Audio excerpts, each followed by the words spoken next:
Greetings and welcome to Old Drunken Discography. I'm your host, Jason. With me is the magnificent Tim. Hey, hey, hey, hey, hey. Also with us is the benevolent Bill. Oh, can I put the bunny back on? No, we don't want to see the benevolent bunny again. Maybe for some kind of reunion show or anniversary something. We'll bring him back out. Hashtag bring the bunny back down in the Hashtag bring back comments. benevolent bunny. Fuck, I wiped him out of my Quadruple mind. B. I'm in. Well, we are getting a Motley Crue soon, so. Um, Chocolate City. We're talking Chocolate City. This was Tim's pick. Parliament. Bill, kick us off. Oh my gosh. So this one is an album. I knew we were gonna get to it eventually, but I was like, okay, so this is where we're starting with some spoken lyrics for the opening track. So I knew we were getting there. And there's two things when a band does spoken lyrics. It can go really well, fit the beat, fit the theme, fit what they're trying to accomplish, or it can come off as lazy, unimaginative, and bleh.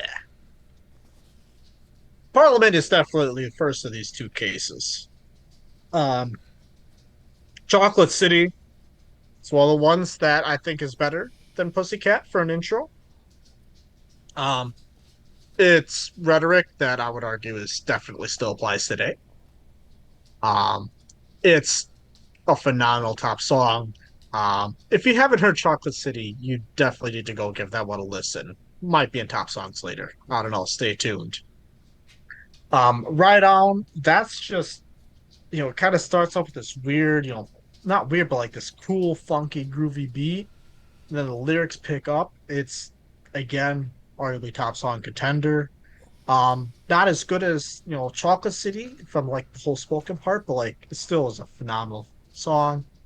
Right? Or then we got Together, which for me is a little bit of a dip, but it's only a dip because it's one side is right on, and then we got Side Effects right afterwards, which again, it's an absolute banger ripper of a song. Um, it doesn't, I mean, well, it does get funkier than that, but it you can't listen to Side Effects and not end up moving along to it. You just can't. What comes funky again after that? It's a solid follow up. Um, let be me, let let me let me be. It's okay. Um, might be my low point of the album, but because of what else is on the album. If it don't fit, don't force it. Again, just a fun, funky groove. Um, I Words to misjudged live you. by. Yeah, I misjudged you again. I just really enjoyed the groove the whole way through. Bigfootin' as a closer. I mean, it's not their best closer, but it's still one hell of a closer. Um, it's not quite top song contender, but it's a solid end to this album. It ends it appropriately. Um, I think that I listened to a second version of I Misjudged You afterwards, if I remember right. There are. This one also has a couple alt versions and a weird song that never came out anywhere else as bonus Yeah. track. Yeah. So and it was solid. I couldn't pick one version out over the other I necessarily liked better, but it was well worth a listen for me. I think Oh, on both of them, the background vocals were turned up and the lead vocal was turned down. So instead of, That oh, sounds right. yeah. And they both work. I want Uh, to I want to follow that up because okay. Your exact again, opposite. besides the opening track, we are the exact opposite. You weird ass old guy. We're not scripted, so Chocolate City felt like it was gonna build, but musically it doesn't really go anywhere. But the lyrics more than make Oh, up for it. The throwback to the late album, the references, it felt like an introduction to something bigger, and it is. I love the jazz horns. It kind of reminded me of the Cosby Show intro. Rest in peace, Theo. Ride On felt like a Jamal Warner, continuation. Yep. great bass player. Felt like a continuation of the first song with just more energy. The vocals weren't as good as the first track, but I think it was the production. Like, it sounded muffled.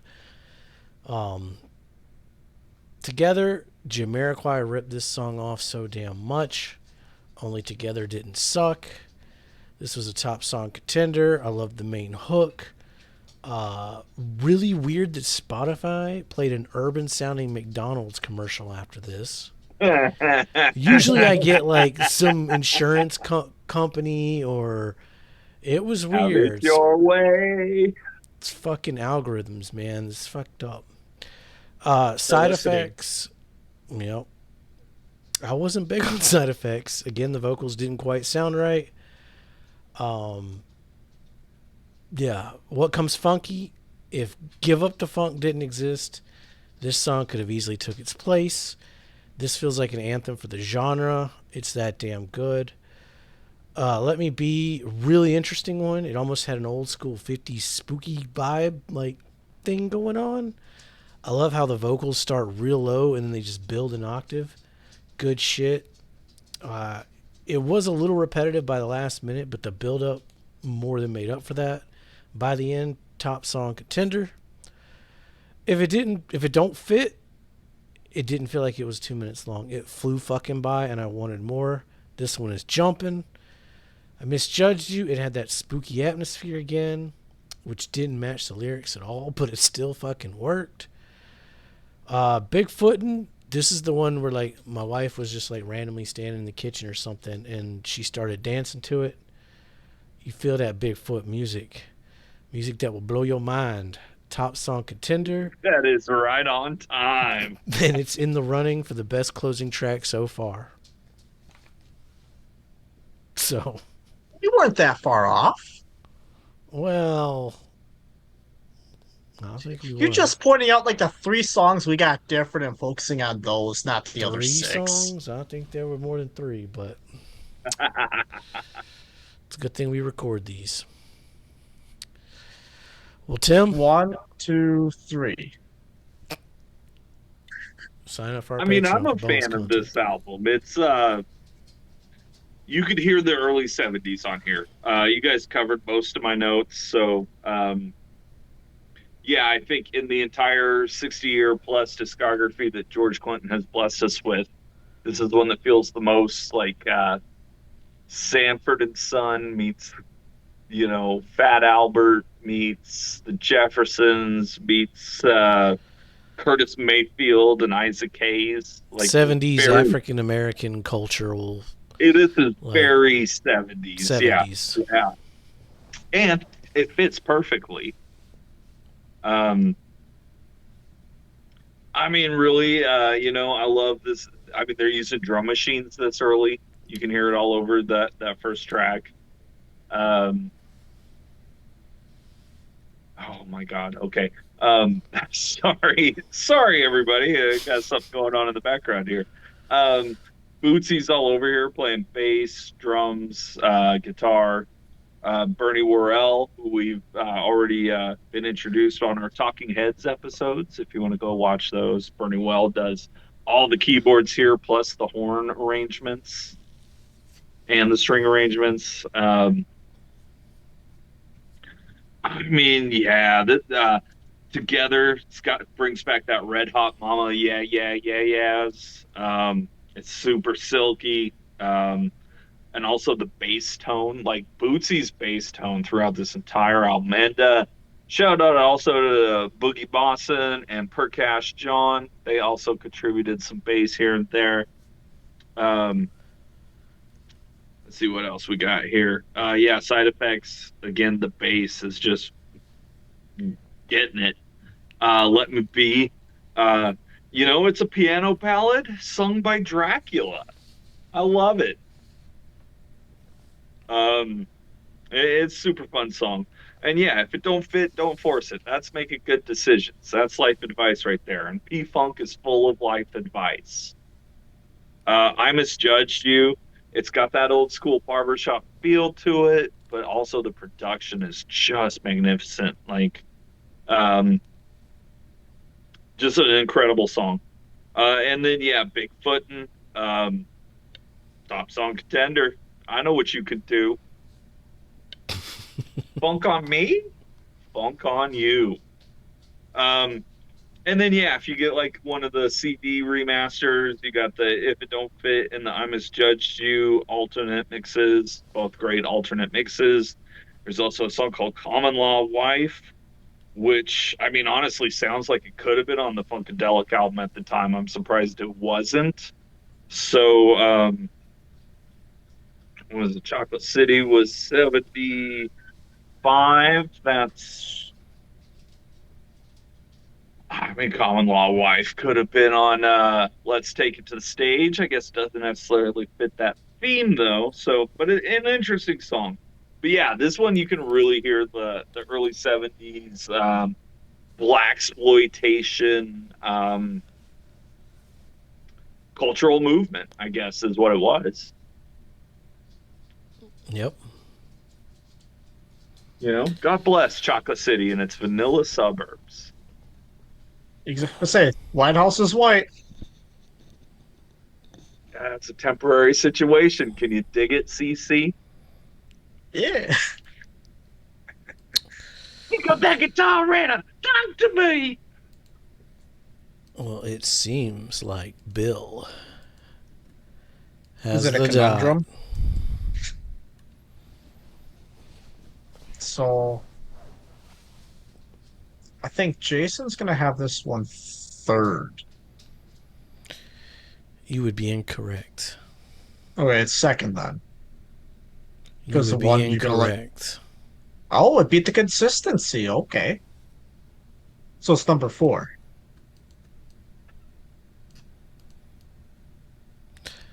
My final notes say I kind of love this album. It starts out a little bit slow, but man, when that slow starts building, this thing is fucking amazing. There is so much to go back to on this record that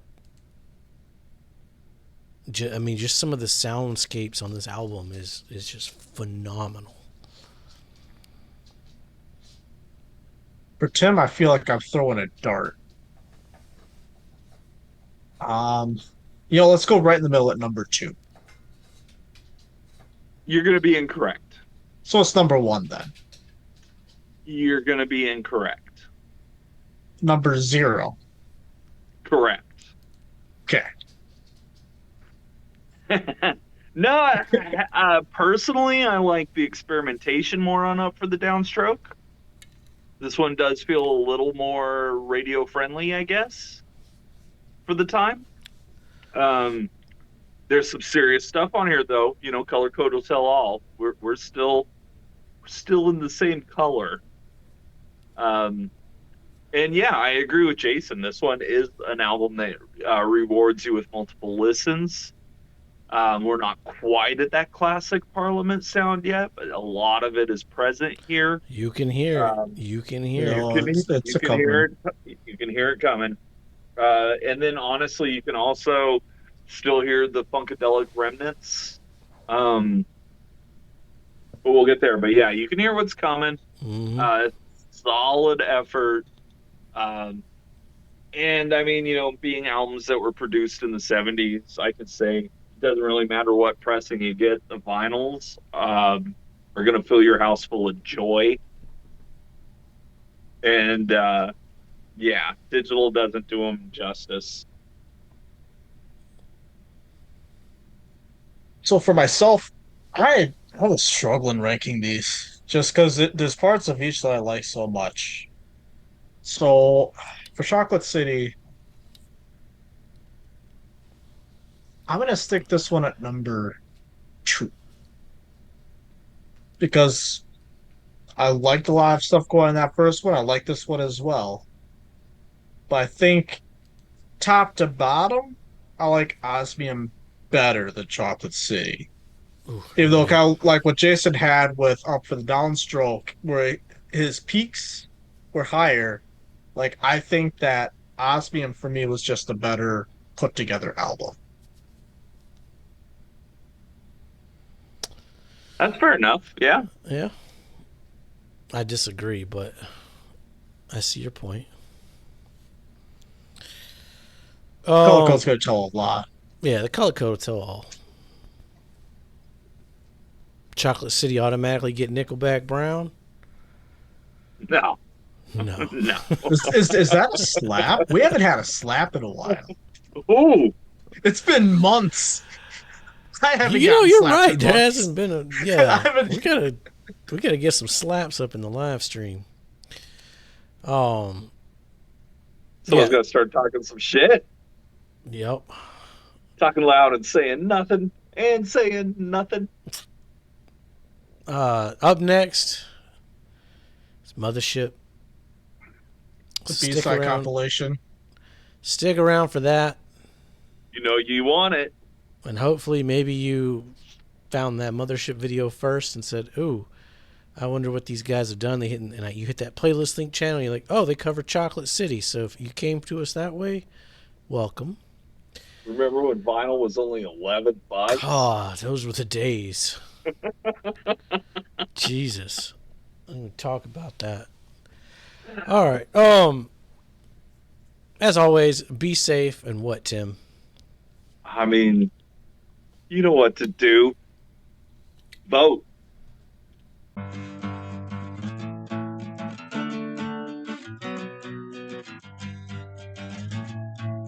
And then you go a little woo, and then a little whoop, whoop, whoop, whoop, whoop, and then it's all, and then you're ready to go again.